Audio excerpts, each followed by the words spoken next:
భారత క్రికెట్ జట్టు ప్రధాన కోచ్ బీజేపీ మాజీ ఎంపీ గౌతమ్ గంభీర్కు బెదిరింపులు వచ్చాయి. తనను చంపుతామంటూ ఐసిస్ కశ్మీర్ నుంచి 2 మెయిల్స్ వచ్చాయని ఢిల్లీ పోలీసులకు ఫిర్యాదు చేశారు. తనతో పాటు కుటుంబ సభ్యులకు భద్రత కల్పించాలని కోరారు. బెదిరింపు మెయిల్స్ రావడంతో గంభీర్కు రక్షణ కల్పించాలంటూ మాజీ ఎంపీ కార్యాలయ సిబ్బంది ఢిల్లీ పోలీసులను ఆశ్రయించినట్లు ఓ న్యూస్ ఏజెన్సీ ప్రకటించింది. ఏప్రిల్ 22న గౌతీకు 2 బెదిరింపు మెయిల్స్ వచ్చినట్టు తెలుస్తోంది.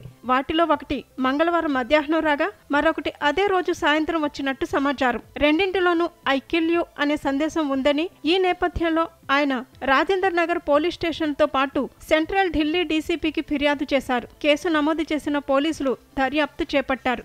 గంభీర్కు ఇలాంటి బెదిరింపులు రావటం ఇది మొదటిసారి కాదు.